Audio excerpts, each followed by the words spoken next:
कैसे हो आप बेटा। आई होप आप सभी अच्छे से होंगे। बेटा हम डिस्कस कर रहे थे CBSE sample paper mathematics standard 24-25।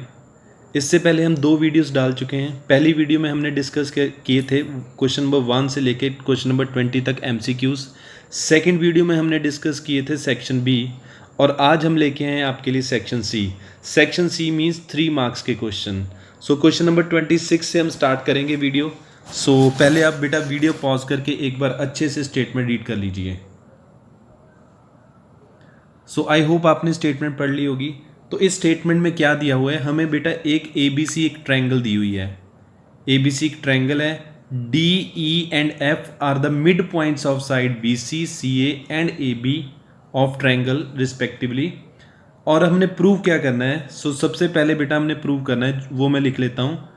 To prove में फर्स्ट पार्ट क्या है, हमने प्रूव करना है कि ट्रायंगल जो FBD है, FBD वो हमने सिमिलर करनी है ट्रायंगल DEF में। तो FBD अगर आप ट्रायंगल देखो बेटा, FBD ट्रायंगल, तो बेटा ये वाली ट्रायंगल जो है वो आपकी FBD ट्रायंगल है। मीन्स जो अभी मैंने रेड से हाईलाइट की है वो FBD ट्रायंगल है। और इसको हमने किसके सिमिलर करना है, DEF के। मीन्स बेटा सिंपल अगर मैं बताऊं, इस ट्रायंगल को हमने इस ट्रायंगल के सिमिलर करना है, राइट। तो हमें दिया क्या हुआ है बेटा, EF and D these are the mid points. So बेटा यहाँ पे कॉन्सेप्ट क्या चलेगा, देखिए यहाँ पे मैं ट्रायंगल बना रहा हूँ दोबारा से, ये वाली ABC। अब बेटा यहाँ पे F is a mid point of AB and E is a mid point of AC। अब ये जो लाइन बनेगी FE, मिड पॉइंट को ज्वाइन करके लाइन बन रही है। और 9th क्लास की एक थ्योरम है बेटा, मिड पॉइंट थ्योरम। वो मिड पॉइंट थ्योरम क्या कहती है कि अगर किसी ट्रायंगल के 2 मिड पॉइंट को ज्वाइन करके एक लाइन बनती है तो बेटा ये लाइन इसके पैरेलल होती है। सो ये बेटा जो FE लाइन होगी वो बेटा BD के पैरेलल होगी, BC के पैरेलल होगी। लेकिन अगर BD की बात करूं तो BD भी तो BC का ही पार्ट है। सो अगर FE लाइन BC के पैरेलल होगी तो वो BD के भी तो पैरेलल ही होगी, ठीक है। तो मतलब हमारे पास क्या आ गया कि जो FE लाइन है वो पैरेलल है बेटा BD के, ठीक है। FE पैरेलल है BD के। अब ये ट्रायंगल एक बार मैं फिर से दोबारा बनाता हूं। ये देखिए जरा, ABC। अब आप आगे देखिए जरा, यहां पे देखिए E जो है वो मिड पॉइंट है AC का, और D जो मिड पॉइंट है वो BC का। सो अगेन यहाँ पे मिड पॉइंट थ्योरम लगेगी। अगर मिड पॉइंट को ज्वाइन करके लाइन बनेगी तो वो बेटा लाइन जो बनेगी, ये जो DE लाइन बनी है वो किसके पैरेलल होगी, AB के। और AB के ऊपर एक पॉइंट हमारे पास F है यहाँ पे। सो DE अगर AB के पैरेलल है तो बेटा FB के भी तो पैरेलल ही होगी। मैं दोबारा बता रहा हूँ, DE अगर AB के पैरेलल है यूजिंग मिड पॉइंट थ्योरम तो वो FB के भी तो पैरेलल ही होगी, क्योंकि FB तो AB का ही पार्ट है ना। तो इसलिए ये अगर मैं इसको ज्वाइन करूं, ठीक है जी, तो आप देख सकते हो कि जो DE लाइन है वो FB के पैरेलल है, राइट। सो DE लाइन FB के पैरेलल है, ये मैंने प्रूव कर दिया। सो DE लाइन FB के भी पैरेलल आ गई। ये जो DE लाइन है वो FB के पैरेलल आ गई। तो बेटा अब देखो ज़रा, ये जो क्वाड्रिलेटरल बन रहा है जिसको मैं रेड के साथ हाईलाइट कर रहा हूँ, इसमें देखो हमने फर्स्ट पार्ट में क्या किया, प्रूव कि FE जो BD के पैरेलल है, FE BD के पैरेलल है। सेकंड पार्ट में हमने क्या प्रूव कर दिया कि जो DE है वो FB के पैरेलल है। तो बेटा ये जो FEBD ये क्या बन गया, इसकी अपोजिट साइड पैरेलल बन रही है। तो जो बेटा FEBD नहीं लिखूंगा, वैसे इसको मुझे लिखना चाहिए FEDB।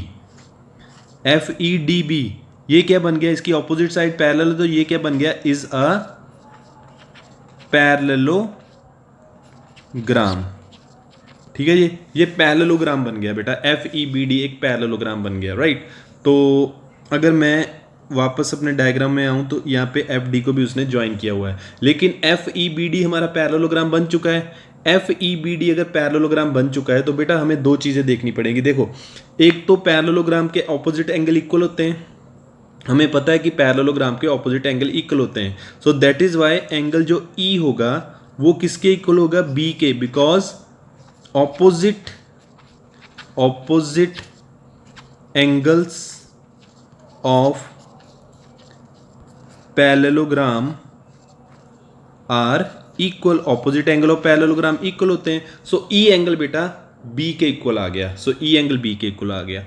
ऑल्सो बेटा अगर मैं यहाँ पे आपको दिखाऊं, देखिए अगर ये एंगल 1 है और ये एंगल अगर 2 है तो बेटा ये ऑल्टरनेट एंगल बन रहे हैं, ऑल्टरनेट एंगल बन रहे हैं। यहाँ पे देख लीजिए मेन फिगर गिवन है स्टेटमेंट में, वहाँ पे देख लीजिए ये वाले एंगल और ये वाला एंगल ये ऑल्टरनेट एंगल होंगे, मीन्स एंगल 1 एंगल 2 के इक्वल होगा because alternate interior angle. So angle 1 जो आ रहा है मीन्स एंगल एफ भी बोल सकते हो, angle 1 is equal to angle 2, reason क्या आएगा, alternate interior angles, alternate interior angle. So 1 angle 2 के इक्वल हो गया। तो बेटा अब देखिए क्या FBD एंड DEF, क्या ये दोनों ट्रायंगल सिमिलर बन गई, बिल्कुल बन गई बेटा, बिल्कुल बन गई। क्यों, क्योंकि अगर आप देखो जरा हमने ये दो ट्रायंगल सिमिलर करनी थी बेटा, ये देखिए हमने एक ये ट्रायंगल और ये ट्रायंगल सिमिलर करनी थी, फर्स्ट पार्ट यही तो था हमारा, FBD सिमिलर टू DEF। अभी हमने क्या किया, हमने सबसे पहले इसको बेटा एक पैरेललोग्राम प्रूव कर दिया ना, इसको पैरेललोग्राम बिल्कुल कर दिया। पैरेललोग्राम के ऑपोजिट एंगल इक्वल होते हैं, E एंगल B के इक्वल आ गया, बिल्कुल आ गया। उसके बाद बेटा F एंगल और D एंगल, मीन्स इनको मैंने 1 और 2 नाम दिया है, ये क्यों इक्वल हो गए, क्योंकि ये ऑल्टरनेट इंटीरियर एंगल है। तो बाय एंगल एंगल कंडीशन बेटा देखिए E एंगल जो है वो B के इक्वल आ चुका है, क्यों आ चुका है, क्योंकि ये पैरेललोग्राम बन चुका है, पैरेललोग्राम के ऑपोजिट एंगल इक्वल होते हैं।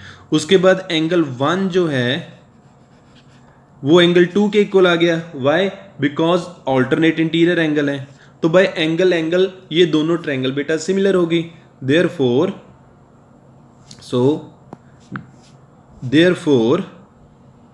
बाय एंगल कौन सी ट्रायंगल, FBD ट्रायंगल FBD ये सिमिलर होगी ट्रायंगल DEF के, ठीक है ना, FBD ट्रायंगल DEF के सिमिलर होगी। तो यही हमने प्रूव करना था फर्स्ट पार्ट में। ओके, सेकंड पार्ट देखिए, इसका सेकंड पार्ट भी है। सेकंड पार्ट इसका जो है उसमें हमने क्या प्रूव करना है, टू प्रूव, सेकंड पार्ट में जो हमने प्रूव करना है इसका, टू प्रूव ट्रायंगल DEF ये सिमिलर करनी है हमने ट्रायंगल ABC के, ठीक है जी। ट्रायंगल DEF हमने प्रूव करनी है सिमिलर ट्रायंगल ABC के। तो ये भी बेटा हो जाएगा, बड़े अच्छे से हो जाएगा। देखिए मैं ये सारा रब कर देता हूँ अभी, ठीक है। अच्छा जी, सो जैसे बेटा हमने प्रूव किया था ना DEF, पहले तो देख लीजिए DEF ट्रायंगल कहाँ है, DEF बेटा वही सेंटर वाली ट्रायंगल है ना, और ABC ट्रायंगल पूरी जो बड़ी वाली ट्रायंगल है वो है ना। ओके, सो हो जाएगा बेटा, ये आराम से हो जाएगा। कैसे हो जाएगा, देखिए पहले तो हमने ये इसको पैरेललोग्राम किया था ना, अभी इसको पैरेललोग्राम किया था, और पैरेललोग्राम के ऑपोजिट एंगल इक्वल होते हैं। सो इसकी वजह से बेटा फर्स्ट ऑफ ऑल हमारा B एंगल E के इक्वल आ जाएगा, opposite angles of parallelogram. So B angle जो आ गया हमारा E के इक्वल आ गया, ठीक है जी, ठीक है। सो B एंगल E के इक्वल आ गया। सो वो कैसे आया, क्योंकि ये एक पैरेललोग्राम बनी थी हमारी, तो ये इसलिए B एंगल E के इक्वल आ गया। सो बेटा जैसे मैंने इसको पैरेललोग्राम प्रूव किया है, सिमिलरली बेटा मैं इसको भी तो पैरेललोग्राम प्रूव कर ही सकता हूँ ना, वही मिड पॉइंट थ्योरम वाला कॉन्सेप्ट लगा के, ठीक है। इसको भी पैरेललोग्राम प्रूव कर सकता हूँ। ऑल्सो जैसे B is equal to angle E आया, सिमिलरली यहाँ पे आप सिमिलरली लिख सकते हो, सिमिलरली एंगल F या angle C is equal to angle F होगा सिमिलरली, ठीक है जी। अब देखिए जरा बेटा B एंगल बड़ी वाली ट्रायंगल का है, ABC ट्रायंगल का है ना। सो B एंगल जो है वो बड़ी वाली ट्रायंगल का है, वो किसके इक्वल आ गया, छोटी वाली जो अंदर ट्रायंगल बन रही है इसके इक्वल आ गया, ठीक है जी। अच्छा C एंगल F के इक्वल आ गया, C एंगल अगेन बेटा बड़ी वाली ट्रायंगल का है, वो किसके इक्वल आ गया, अंदर वाली जो छोटी ट्रायंगल है उसके इक्वल आ गया। ठीक है, तो आप देख सकते हो कि बेटा बड़ी ट्रायंगल का एंगल बी और छोटी का ई वो आपस में इक्वल है, बड़ी ट्रायंगल का एंगल सी और छोटी ट्रायंगल का एंगल एफ वो आपस में इक्वल है। Therefore by angle angle condition triangle D E F similar हो जाएगी ट्रायंगल ए बी सी के। सो बेटा ये था आपका क्वेश्चन नंबर 26। हाँ जी बेटा, सो बेटा अब हम करेंगे क्वेश्चन नंबर 26 का और पार्ट। तो इसकी स्टेटमेंट देख लीजिए, आपके पास एक ट्रायंगल है, triangle A B C, P and Q are the points on side A B and A C and P Q is parallel to B C. P Q बेटा हमें बी सी के parallel given है statement में। Prove that median AD, AD बेटा median है, median AD का काम क्या होगा बेटा, मीडियन का काम क्या होता है, मीडियन का काम होता है ऑपोजिट साइड के मिड पॉइंट पे मीट करना या फिर ऑपोजिट साइड को दो इक्वल पार्ट में डिवाइड करना या फिर कह सकते हैं कि बाइसेक्ट करना। मतलब अगर AD इज अ मीडियन तो बेटा BD जो होगा वो DC के इक्वल होगा। मींस हमें गिवन क्या है, गिवन हमें है AD इज मीडियन। अगर AD मीडियन है तो क्या होगा बेटा, BD जो होगा वो किसके इक्वल होगा, DC के। ठीक है, तो हमने प्रूव क्या करना है, हमने प्रूव करना है prove that median AD from A bisect PQ also. हमने जो प्रूव करना है वो बेटा प्रूव करना है कि ये जो मीडियन है, मीडियन BD को तो बाइसेक्ट करेगा ही करेगा क्योंकि मीडियन की प्रॉपर्टी है ना। हमने ये प्रूव करना है कि ये जो मीडियन है वो PQ को भी बाइसेक्ट कर रहा है, PQ को भी दो इक्वल पार्ट्स में डिवाइड कर रहा है। मतलब हमने प्रूव करना है कि PQ और QR इक्वल है। सो क्वेश्चन में क्या प्रूव करना है हमने, PR is equal to PR is equal to RQ। तो ये हमने प्रूव करना है। So let us start. सो उसके लिए बेटा हम क्या करेंगे, सबसे पहले देखिए ज़रा, आपको PQ जो है वो BC के पैरेलल गिवन है। ठीक है जी, ये भी गिवन है, ये भी लिख लो आप गिवन में, ये जो PQ है वो पैरेलल है बेटा BC के। ओके, सो अगर PQ BC के पैरेलल है तो बेटा PR जो PQ का ही पार्ट है और BD जो BC का पार्ट है वो भी तो आपस में पैरेलल होंगे। सो मैं अगर लिख के बताऊं बेटा, हमें क्या गिवन है, सॉरी हमें क्या गिवन है, जो PQ है वो BC के पैरेलल है। अगर PQ BC के पैरेलल है तो बेटा PR जो PQ का पार्ट है वो भी तो BD जो BC का पार्ट है उसके पैरेलल ही होगी, बिल्कुल होगी क्योंकि उसी का पार्ट है। सो हमारे पास क्या आ गया बेटा, ये देखिए, इसको मैं इक्वेशन 1 मान लेता हूं कि जो PR है वो BD के पैरेलल है। अब मैं क्या करूंगा बेटा, ध्यान से देखना, मैं एक ट्रायंगल लूंगा, ट्रायंगल APR ट्रायंगल, ये जो बेटा छोटी वाली ट्रायंगल बन रही है ये वाली, ठीक है जी। और दूसरी मैं ट्रायंगल बेटा लूंगा पूरी बड़े वाली ट्रायंगल, ट्रायंगल ABD, और इन दोनों को मैं सिम ABD बेटा कौन सी होगी, ABD ट्रायंगल कौन सी होगी, ABD ये वाली पूरी वाली।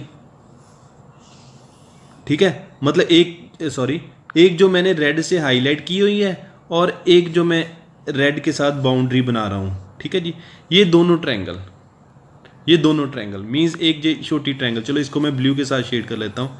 ये जो ब्लू वाली ट्रायंगल है ये पूरी जो रेड वाली ट्रायंगल बन रही है उसके हमने सिमिलर करनी है। सिमिलर क्यों करनी है वो आपको आगे पता चली जाएगा। सो मैं एक ट्रायंगल बेटा APR और एक ट्रायंगल ABD, इन दोनों को सिमिलर करने लगा हूँ। ठीक है जी, सो देखिए वो कैसे होंगी बेटा। A एंगल देखिए ज़रा, A एंगल छोटी ट्रायंगल में भी आ रहा है, मीन्स APR में भी आ रहा है और ABD में भी आ रहा है। So angle A is equal to angle A, इसको आप लिखोगे कॉमन। ठीक है जी, उसके बाद बेटा ये जो P पे एंगल बन रहा है, ये जो P पे एंगल बन रहा है वो B के इक्वल होगा, कॉरस्पॉन्डिंग एंगल, क्यों, क्योंकि PR BD के पैरेलल है। So angle P is equal to angle B। ठीक है, रीजन क्या होगा इसका, corresponding angle, corresponding angles, right. तो बेटा अब देख सकते हो, अब छोटी ट्रायंगल का A एंगल बड़ी की A के इक्वल आ गया और छोटी का P एंगल बड़ी की B के इक्वल आ गया। इट मींस ये दोनों triangle, triangle A P R, ये सिमिलर होगी ट्रायंगल बेटा, ये किसके सिमिलर होगी? ट्रायंगल ए बी डी के। अब आपको पता है जब दो ट्रायंगल सिमिलर होते हैं तो उनकी साइड्स की रेशियो इक्वल होती है। सो छोटी ट्रायंगल की साइड मैंने ए पी ले ली और बड़ी ट्रायंगल की साइड मैंने ए बी ले ली। वो किसके इक्वल होगी? रेशियो इक्वल होती है ना, जो ट्रायंगल अगर सिमिलर हो तो उनकी साइड्स की रेशियो इक्वल होती है। छोटी की साइड मैंने पी आर ले ली और बड़ी की साइड बेटा मैंने बी डी ले ली। ठीक है जी, तो ये मेरे पास प्रूव हो गया। ठीक है, इसको मैं रख लेता हूँ इक्वेशन नंबर 2 बना के, राइट। अच्छा जी, अब सिमिलरली बेटा यही कॉन्सेप्ट हम दूसरी साइड पे करेंगे। कौन सी ट्रायंगल पे? In triangle A R Q triangle बेटा देख सकते हो आप, ए आर क्यू, ये वाली ट्रायंगल, राइट। सो ए आर क्यू ट्रायंगल, इसको मैं सिमिलर करूंगा कौन सी ट्रायंगल के? ए डी सी ट्रायंगल के सिमिलर करूंगा। ठीक है जी, सो ट्रायंगल ए डी सी के सिमिलर करूंगा। क्या ये सिमिलर हो जाएंगी? लेट अस सी, बिल्कुल हो जाएंगी। जैसे मैंने दूसरी साइड पे की थी, ये ऐसे ये भी हो जाएंगी। ठीक है, ऐसे ये भी हो जाएंगी। ठीक है, तो अगर ये भी ट्रायंगल सिमिलर होगी तो बेटा फिर साइड की रेशियो इक्वल होती है। सो छोटी ट्रायंगल, इसको ना सिमिलरली लिख सकता हूँ मैं, सिमिलरली जैसे मैंने ऊपर प्रूव की थी ऐसे ये भी ट्रायंगल सिमिलर हो जाएंगी। Triangle A R Q and triangle A D C, ठीक है, एज प्रूव्ड अबव। ठीक है, तो ये ट्रायंगल दोनों सिमिलर हो जाएंगी। अगर ट्रायंगल सिमिलर है तो इनकी साइड्स की भी रेशियो इक्वल होगी, राइट। छोटी ट्रायंगल की साइड अगर मैं बेटा आर क्यू लूँ, ए क्यू लूँ, ठीक है, तो बड़ी की कौन सी होगी?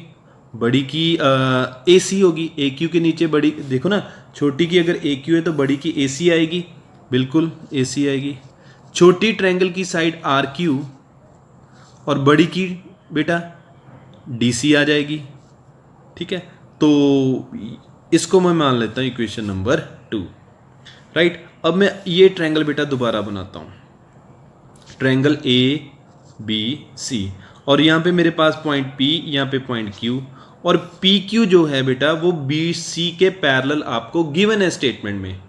ठीक है जी, अगर ये दो ट्रायंगल बाय BPT, यहाँ पे BPT लगेगी, as PQ is parallel to BC।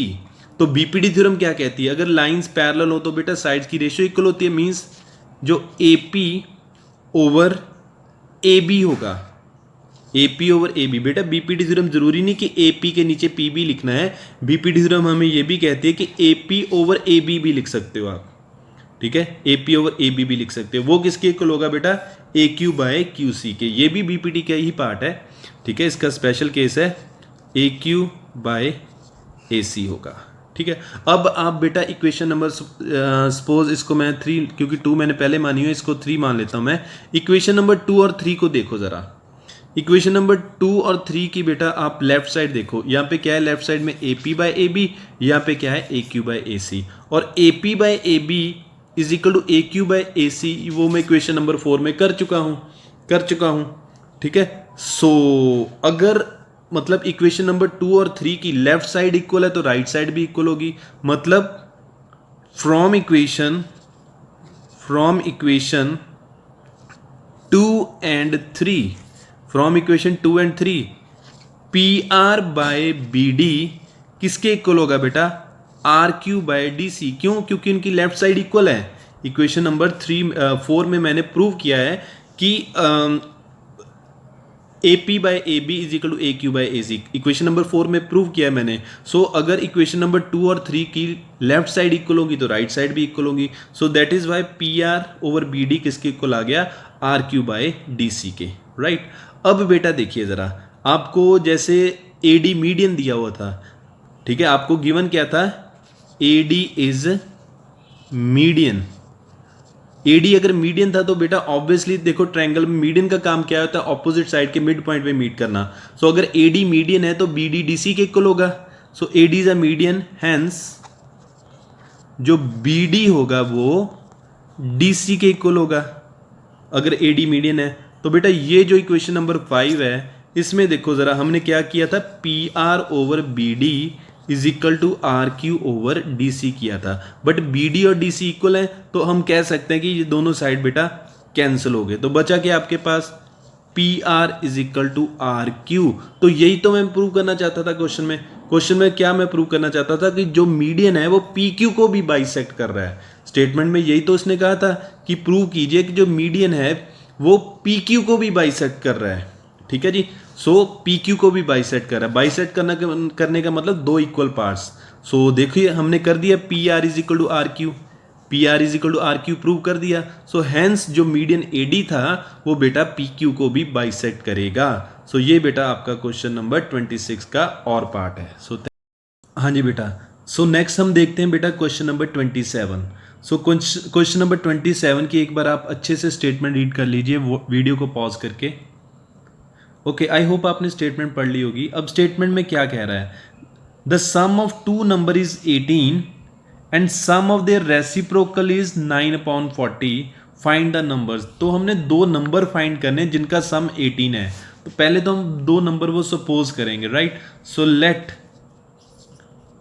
First number is equal to x, second number, बेटा अगर दो नंबर का सम हमारे पास 18 है तो एक नंबर अगर x होगा तो दूसरा नंबर ऑब्वियसली बेटा 18 माइनस एक्स होगा। बेटा यहाँ पे ध्यान रखना 18 माइनस एक्स, बच्चे गलती करते हैं यहाँ पे x माइनस 18 कर देते हैं। बेटा नहीं, सम में से फर्स्ट नंबर माइनस करेंगे तो सेकंड नंबर आएगा। सम में से, सम कितना दिया है 18, सो 18 में से फर्स्ट नंबर माइनस करोगे तो सेकंड नंबर आएगा। ठीक है, तो ये हमारे पास दो नंबर आ गए।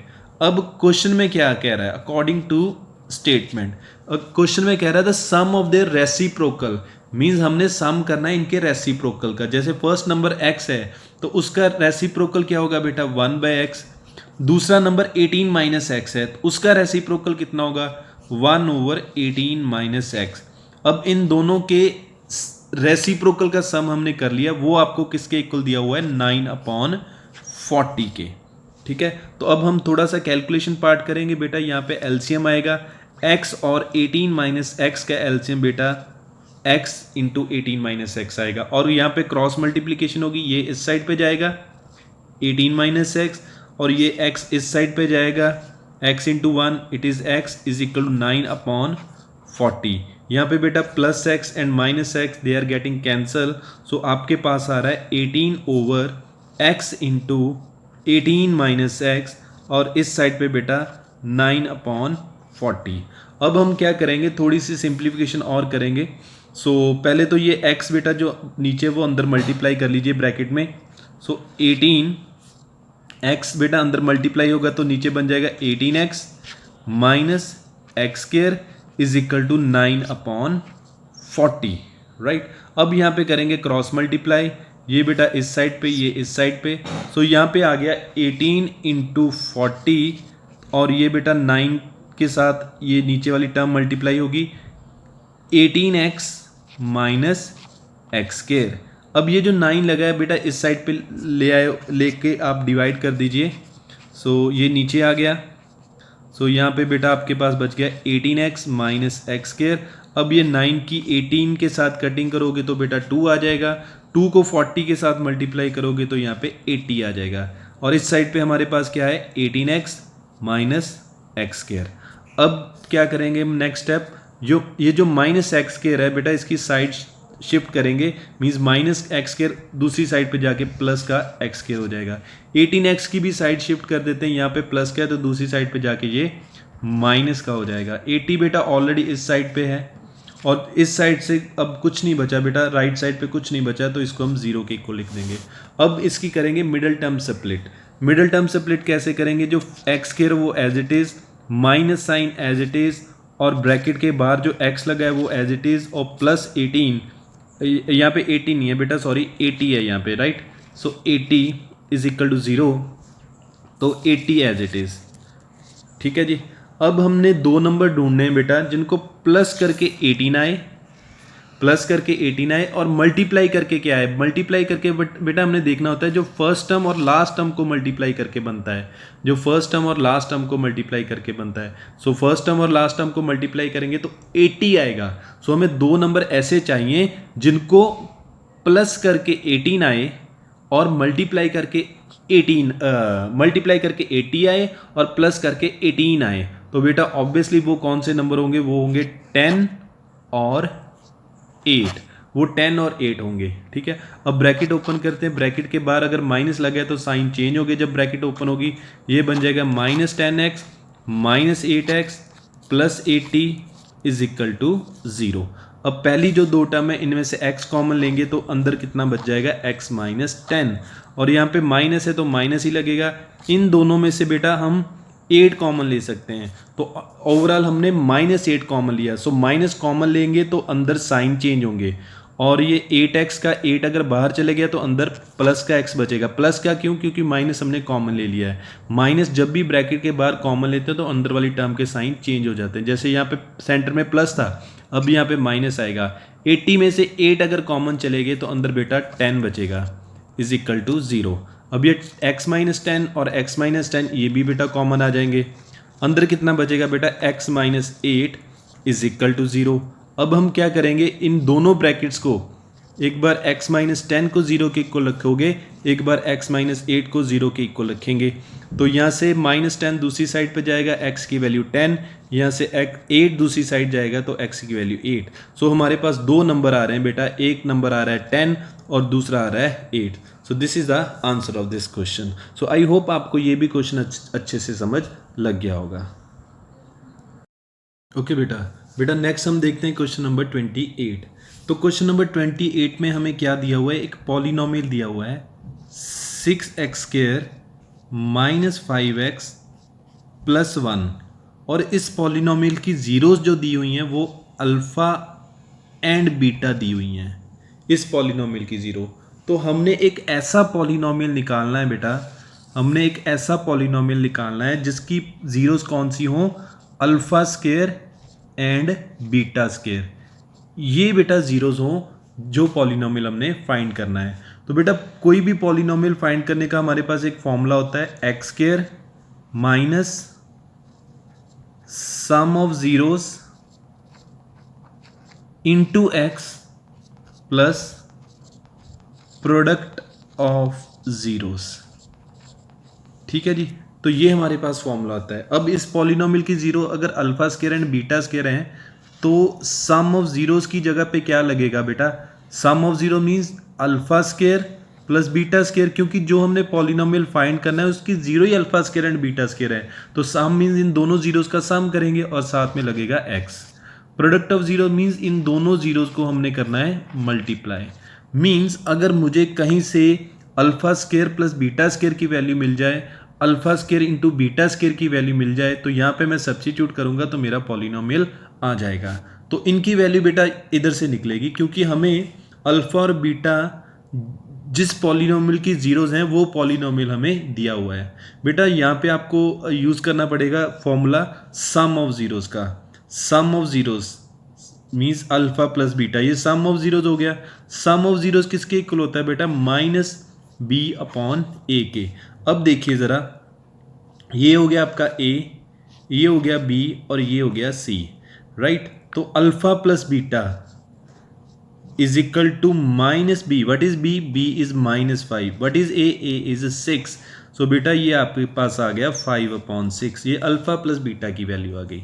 ठीक है, अल्फा इंटू बीटा की वैल्यू, अल्फा इंटू बीटा की वैल्यू बेटा, अल्फा इंटू बीटा क्या होगा, प्रोडक्ट ऑफ जीरो। इसका फॉर्मूला क्या होता है, c/a, और आपके पास c कितना है 1 और a कितना है 6।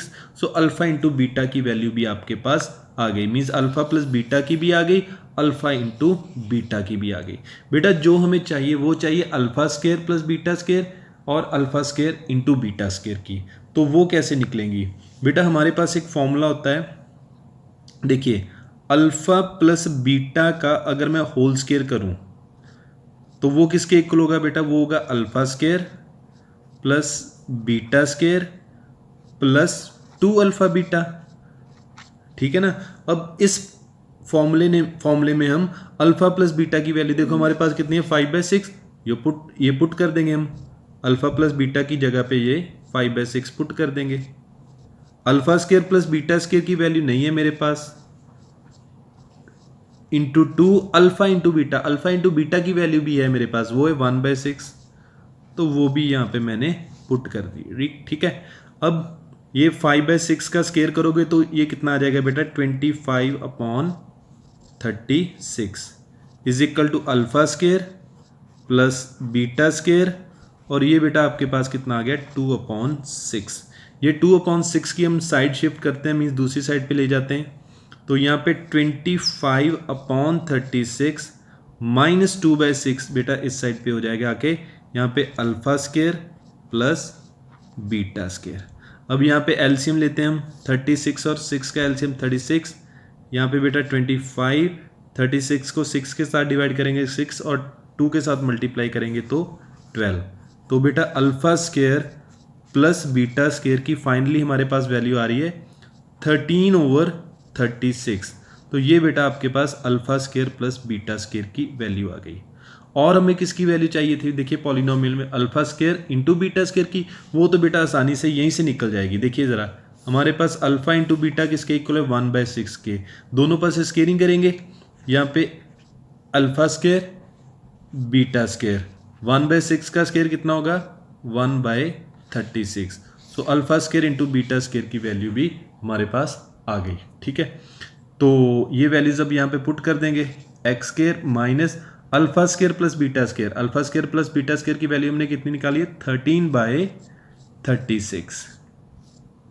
ठीक है ना, अभी निकाली थी हमने, तो ये यहाँ पे पुट कर दी, और इसके साथ क्या है, एक्स, और यहाँ पे अल्फा स्केयर बीटा स्केयर की वैल्यू वो कितनी है हमारे पास, ये देखिए यहाँ पे ये 1/36, तो यहाँ पे 1/36 कर दिया पुट, तो ये बेटा हमारे पास रिक्वायर्ड पॉलिनोमियल आ जाएगा।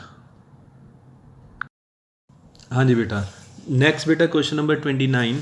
क्वेश्चन नंबर 29 में आप देखिए आपके पास cos theta plus sine theta is equal to 1, ये आपके पास दिया हुआ है।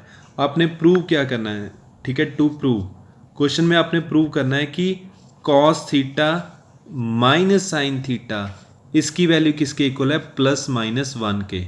ठीक है, तो लेट अस स्टार्ट, जो हमें दिया हुआ है that is cos theta plus sine theta is equal to 1, बेटा इसी से हम स्टार्ट करते हैं। तो बेटा हम क्या करेंगे, यहाँ पे squaring both side, squaring both side, दोनों साइड पे स्केयरिंग कर देंगे, means cos theta plus sine theta इसका भी स्केयर कर देते हैं, और इस साइड पे 1 का भी स्केयर कर देते हैं।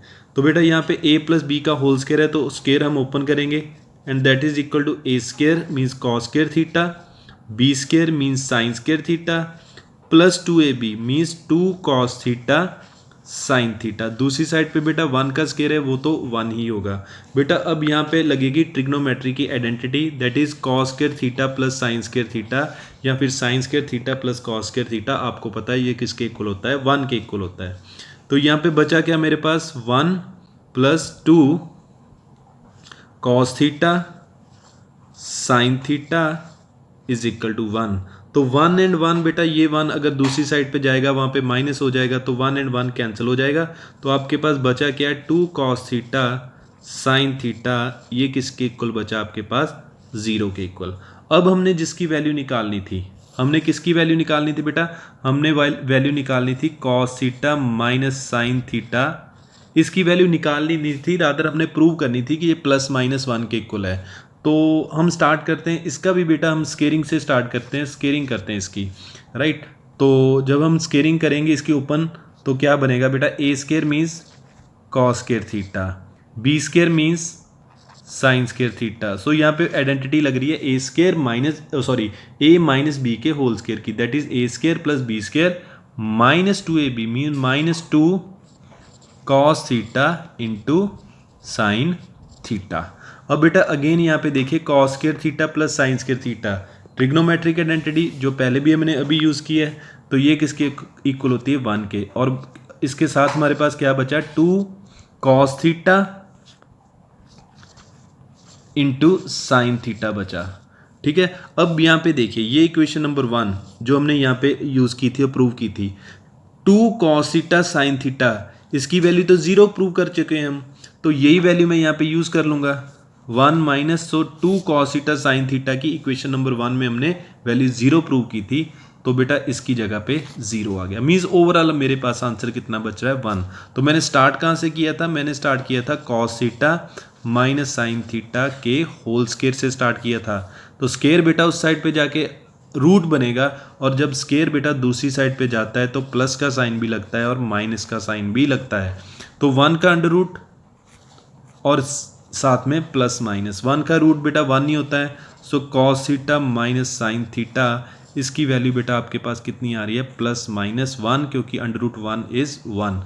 तो यही हमने प्रूव करना था। सो ये था बेटा आपका क्वेश्चन नंबर 29।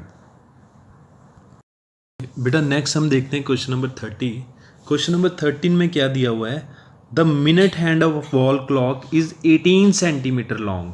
सो एक वॉल क्लॉक है हमारे पास, उसका जो मिनट हैंड है उसकी लेंथ दी हुई है 18 centimetre. Find the area of the face of the clock describe by the minute hand in 35 minute. Means 35 minute में बेटा जो मिनट हैंड होगा वो क्लॉक के फेस के ऊपर कितना एरिया कवर कर लेगा। तो बेटा 35 मिनट सपोज पहले मेरा ये जो मिनट हैंड है वो 12 पे है, 35 मिनट्स के बाद वो कहाँ पे आ जाएगा बेटा, ऑब्वियसली वो 7 पे आ जाएगा यहाँ पे, ठीक है, 7 पे आ जाएगा, ठीक है। तो उसने कितना एरिया बेटा उसने कवर किया। तो बेटा ये क्वेश्चन आपका बनेगा एरिया ऑफ सेक्टर का, ठीक है, एरिया ऑफ सेक्टर का। मींस ये जो मिनट हैंड जब बेटा मूव करेगा क्लॉक के ऊपर, तो बेटा ये जो मैं शेड कर रहा हूँ ये वाला एरिया वो कवर करेगा। तो ये एरिया बेटा एक सेक्टर की शेप में है, तो हम यहाँ पे फॉर्मूला लगाएंगे एरिया ऑफ सेक्टर का। तो एरिया ऑफ सेक्टर का फॉर्मूला लगाने के लिए हमें बेटा थीटा की ज़रूरत पड़ेगी कि अगर जब मिनट हैंड है वो 12 से 7 पे आया, मीन्स 35 मिनट्स उसने कवर किए, तो एंगल कितना कवर किया यहाँ पे वो हमें फाइंड करना पड़ेगा। तो उसके लिए बेटा हम एक प्रोसेस देखेंगे। जैसे जब मिनट हैंड बेटा पूरा घूमता है तो वो टाइम कितना कवर करता है, वो 60 मिनट्स कवर करता है, ठीक है। तो 60 मिनट्स में मिनट हैंड एक कंप्लीट रेवोल्यूशन ले लेता है। कंप्लीट रेवोल्यूशन मींस वो कितना एंगल कवर कर लेता है, 360 डिग्री कवर कर लेता है 60 मिनट्स में। अगर मैं पूछूं कि 1 मिनट में कितना कवर करेगा, तो 1 मिनट में बेटा 360 अपॉन 60 मीन्स यहाँ इसकी कटिंग कर देंगे तो ये आ जाएगा 6 डिग्री। मतलब मिनट हैंड बेटा 1 मिनट में 6 डिग्री एंगल कवर कर लेता है। तो हमें कितना टाइम दिया, 35 मिनट्स। तो 35 मिनट्स में कितना कवर करेगा। सो हम क्या करेंगे बेटा, ये 6 को 35 के साथ मल्टीप्लाई कर देंगे, ठीक है। तो ये आपके पास बन जाएगा 210 डिग्री। मीन्स 35 मिनट्स में जो मिनट हैंड है बेटा वो सेंटर पे 210 डिग्री एंगल कवर कर लेगा, ठीक है। तो एंगल मिल गया मेरे पास। तो हमने एरिया निकालना है बेटा, एरिया ऑफ सेक्टर का फॉर्मूला लगेगा यहाँ पे। So area of sector, area of sector का फॉर्मूला बेटा हमारे पास होता है theta over 360 degree pi r square. So theta यहाँ पे हमने निकाल लिया है, दैट इज 210, नीचे बेटा 360, पाई की वैल्यू 22/7 और रेडियस आपको दिया हुआ है 18। सो स्क्वायर है तो 2 बार लग जाएगा। अब यहाँ पे बेटा थोड़ी सी कैलकुलेशन पार्ट, 0 के साथ 0 कट हो जाएगी, 7 के साथ 23 कट हो जाएगा, 21 सॉरी कट हो जाएगा, और 3 की 36 के साथ कटिंग कर लोगे आप, 12 आ गया, ठीक है। अब 12 की कटिंग करोगे 6 के साथ तो ये 2 आ जाएगा, और 6 के साथ 18 की कटिंग करोगे तो 3 आ जाएगा, और यहाँ पे 2 और 22 की कटिंग हो गई तो 11 आ गया। तो बेटा आपके पास ऊपर क्या बचा, 11, 3 एंड 18। अब 11 को 3 के साथ मल्टीप्लाई करोगे तो ये आ जाएगा आपके पास 33, राइट। और 33 को बेटा 18 के साथ मल्टीप्लाई कर दीजिए, तो 33 को 18 के साथ मल्टीप्लाई करेंगे तो ये आ जाएगा बेटा आपके पास 594 सेंटीमीटर स्क्वायर। तो ये बेटा इस क्वेश्चन का आंसर होगा। नेक्स्ट बेटा हम देखते हैं बी पार्ट, मीन्स अभी जो हमने क्वेश्चन किया है उसका और पार्ट, ठीक है।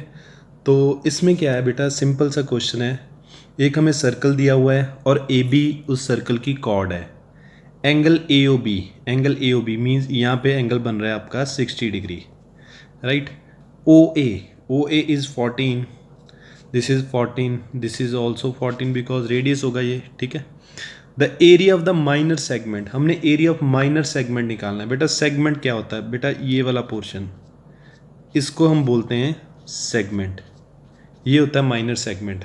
और इस माइनर सेगमेंट का एरिया निकालने का फॉर्मूला क्या है हमारे पास, so area of minor segment बेटा ये किसके इक्वल होता है, area of sector minus area of triangle, right. अब सेक्टर का फॉर्मूला आपको पता होगा, that is theta over 360 degree pi r square. और ट्रायंगल का यहाँ पे कौन सा एरिया लगेगा बेटा, ये बन रही है आपकी इक्विलेटरल ट्रायंगल। इक्विलेटरल ट्रायंगल क्यों बन रही है, देखिए यहाँ पे आपको 60 डिग्री दिया हुआ है एंगल, और ये रेडियस है 14, ये भी रेडियस होगा सर्कल का 14, मींस ये साइड्स इक्वल होगी, फिर ये एंगल भी इक्वल होंगे, क्योंकि साइड्स अगर इक्वल है, ये साइड इस साइड के इक्वल हो तो ये एंगल भी इक्वल होंगे। तो मान लीजिए ये एंगल x है तो ये भी x होगा। अब तीनों एंगल का सम अगर मैं करूँ तो बेटा आपको पता है 180 के इक्वल होता है, 60 उस साइड पे शिफ्ट हो जाएगा, x एंड x 2x, 180 60 उधर से आके माइनस हो गया, यहाँ पे 120 और 2 अगर आप डिवाइड करोगे तो ये 60 डिग्री आ जाएगा, ठीक है। मींस x की वैल्यू 60, मींस सारे एंगल 60 आ गए तो ये इक्विलेटरल। सो ट्रायंगल AOB, हमने एरिया ऑफ सेक्टर में से ट्रायंगल, एरिया ऑफ ट्रायंगल, कौन सी ट्रायंगल का एरिया माइनस करना है हमने, ट्रायंगल AOB का, इसका एरिया माइनस करना होता है एरिया ऑफ सेक्टर निकालने के लिए, सेगमेंट निकालने के लिए एरिया ऑफ सेक्टर। सेक्टर क्या है, सेक्टर बेटा ये सारे वाला पोर्शन, ये सारा पोर्शन जो है ना, जो मैं ब्लू के साथ हाईलाइट कर रहा हूँ, ये एरिया ऑफ सेक्टर होता है। अब सेक्टर में से area of triangle AOB minus करोगे तो बेटा सेगमेंट का ही एरिया बचेगा, जो मैंने रेड के साथ यहाँ पे हाईलाइट किया हुआ है, ठीक है जी। So area of triangle, so equilateral triangle बन चुकी है। इक्विलेटरल ट्रायंगल का एरिया बेटा √3/4 साइड स्क्वायर होता है, ठीक है जी। ये होता है इक्विलेटरल ट्रायंगल के एरिया का फॉर्मूला। अब आ जाइए क्वेश्चन में, थीटा, थीटा कितना है हमें 60 डिग्री दिया हुआ है ओवर 360 डिग्री, पाई की वैल्यू बेटा 22/7, और सेक्टर का जो रेडियस होता है बेटा वो वही होता है जो सर्कल का रेडियस है। सर्कल का रेडियस OA एंड वो OA 14 दिया हुआ है आपको। So radius square means 14 × 14 √3/4 side square, जो ट्रायंगल AOB है उसकी साइड बेटा वो भी तो 14 ही होगी। सो साइड स्क्वायर मीन्स 14 × 14, तो ये मैंने वैल्यूज पुट कर दी। अब थोड़ी सी कैलकुलेशन वर्क है बेटा, 60 की 360 के साथ कटिंग करूंगा तो ये 1/6 आ जाएगा।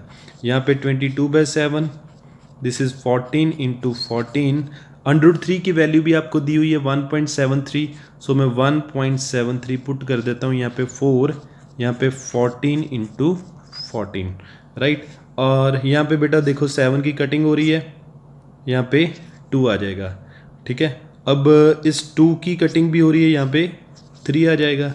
सो ऊपर आपके पास आ गया बेटा 22 × 14, और नीचे कितना बचा आपके पास, 3 बचा।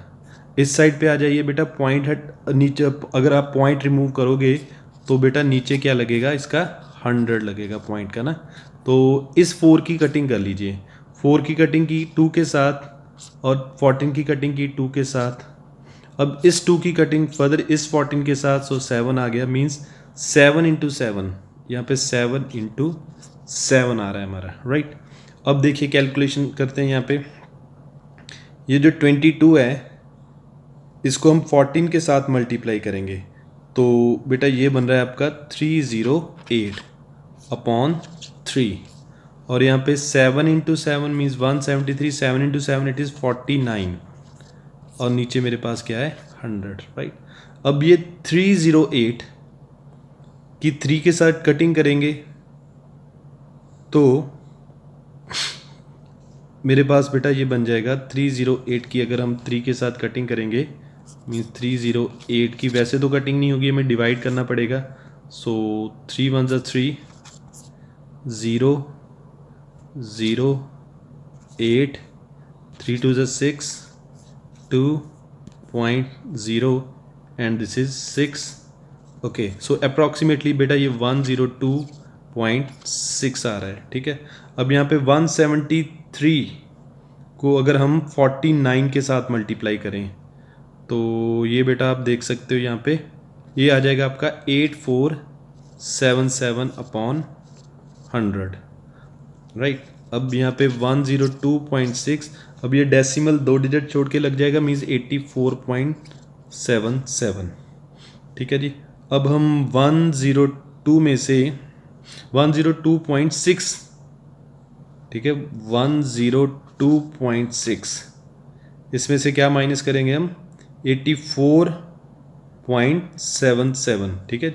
सो 84.77, तो बेटा ये आपका माइनस करके approximately this is 3, this is 8, 7, 1, सो बेटा आपके पास 17.83 आंसर आ जाएगा। So this is the answer of this question, mean ये आपका एरिया ऑफ सेगमेंट आ गया बेटा। सो आई होप आपको समझ लग गई होगी, ठीक है जी।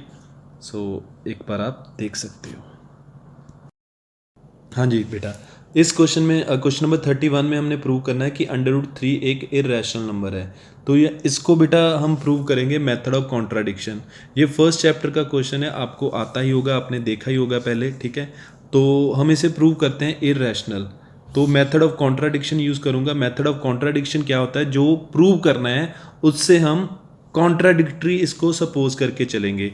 इरेशनल प्रूव करना है तो उसका कॉन्ट्राडिक्शन क्या हो गया, क्या होगी कि ये रैशनल है, ठीक है। हम एज्यूम कर लेते हैं कि ये रैशनल है, प्रूव हमने इरेशनल ही करना है, लेकिन मैं एज्यूम कर लेता हूँ कि ये रैशनल है। बाद में कॉन्ट्राडिक्शन आ जाएगी तो फिर हम कहेंगे कि ये तो कॉन्ट्राडिक्शन है। सो ये जो हमने सपोज किया था वो गलत है। हमने क्या सपोज करके चलना है कि ये रैशनल है, वो रैशनल नहीं होगा, फिर वो इरेशनल हो जाएगा। देखिए आप कैसे करना है, ठीक है। So let us start. सो हमने इसे प्रूव करना है इरेशनल, तो मैं इसे क्या सपोज कर लेता हूँ, रैशनल, ठीक है जी। Let √3 is a rational number, rational number, ये मैंने अज्यूम कर लिया, ये मेरी अजम्पशन हो गई। बाद में इसको मैं गलत प्रूव करूंगा, ठीक है जी। सो अगर ये रैशनल नंबर है तो ये बेटा किसके इक्वल होगा, ये P/Q के इक्वल होगा, क्योंकि रैशनल नंबर किस फॉर्म में होते हैं, P/Q। और P और Q की क्या खास प्रॉपर्टी होती है, where P and Q are integers, ये बेटा इंटीजर्स होते हैं, and Q is not equal to 0, और Q 0 के इक्वल नहीं होता, ठीक है। अब देखिए जैसे मेरे पास एक नंबर है 24/18, ये एक रैशनल नंबर है, बट कोई ऐसा नंबर है जो इन दोनों को डिवाइड कर दे, यस, यहाँ पे 6 इन दोनों को डिवाइड करेगा, तो ये आ गया 4/3। अब कोई नंबर है जो इन दोनों को डिवाइड कर दे, सिर्फ 1 ही एक नंबर ऐसा होगा जो 4 और 3 दोनों को डिवाइड करेगा, और कोई नंबर नहीं होगा। तो यहाँ पे भी मैं यही चीज़ लेके चलता हूँ, पहले P/Q था, इसकी सपोज कटिंग होगी, मैंने लोएस्ट फॉर्म में लिख दिया, इसको सिंपलेस्ट फॉर्म में लिख दिया, ठीक है, कटिंग करके A/B। अब मैं मान के चल रहा हूँ कि कोई ऐसा नंबर नहीं है 1 के अलावा जो A और B दोनों को डिवाइड कर रहा हो, जैसे मैंने इस एग्जाम्पल में दिखाया आपको। There is no number other than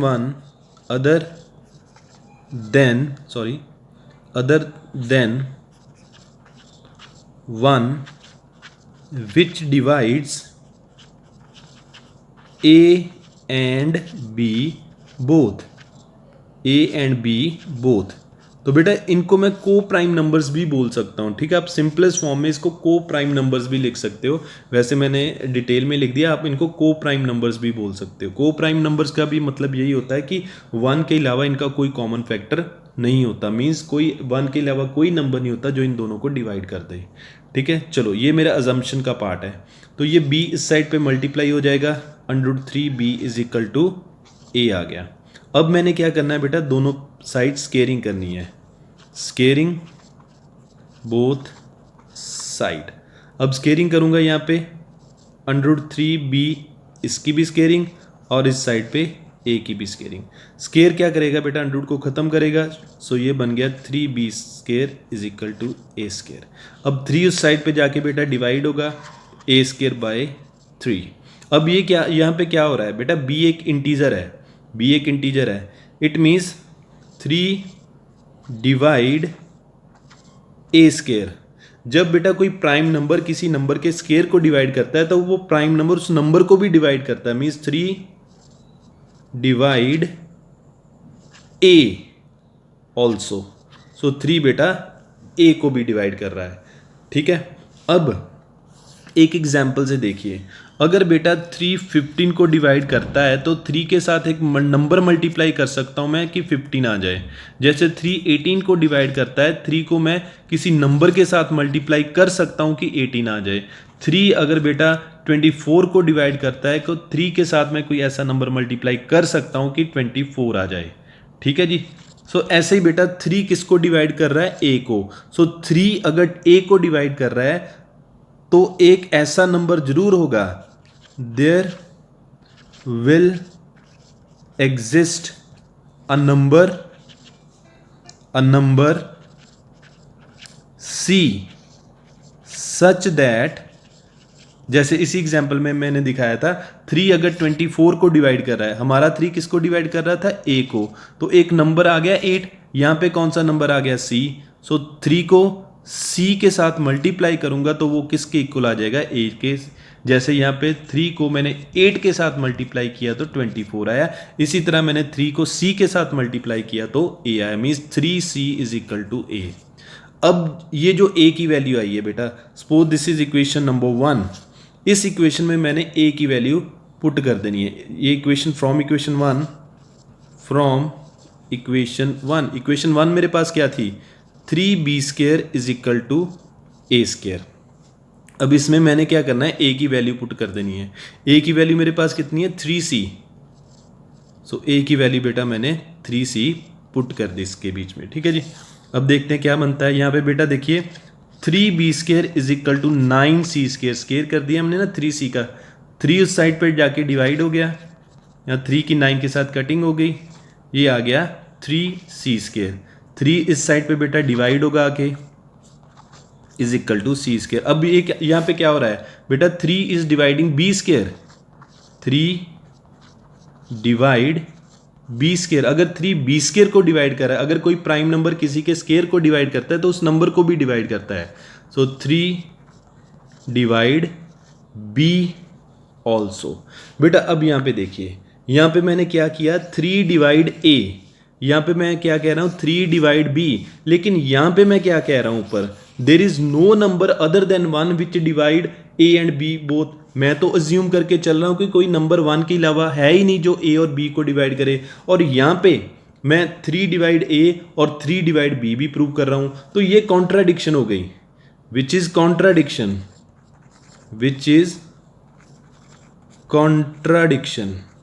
तो ये कॉन्ट्राडिक्शन आई क्यों बेटा, किसी भी प्रूफ में कॉन्ट्राडिक्शन क्यों आएगी, अगर मैं एज्यूम गलत करके चलूंगा। तो मैंने एज्यूम क्या किया था, मैंने ऊपर एज्यूम किया था √3 रैशनल है, तो ये गलत हो गया, hence our assumption is wrong, हमारी अजम्पशन गलत है। तो फिर करेक्ट अजम्पशन क्या होगी, हमारी अजम्पशन थी √3 is rational, therefore our assumption is wrong, so correct assumption या correct thing क्या होगा कि √3 रैशनल नहीं, √3 इज इर्रेशनल, √3 इर्रेशनल होगा। हमारी assumption थी कि √3 रैशनल है, बट उससे तो कॉन्ट्राडिक्शन आ गई, इसलिए हमारी अजम्पशन गलत है। तो सही बात क्या है कि √3 इररेशनल है, वो रैशनल नहीं है, ठीक है। तो बेटा ये था आपका section C. So I hope आपको ये सारा सेक्शन समझ लग गया होगा। सो नेक्स्ट सेक्शन के लिए बेटा नेक्स्ट वीडियो आएगी, so keep watching my videos and please subscribe my channel. So thank you very much.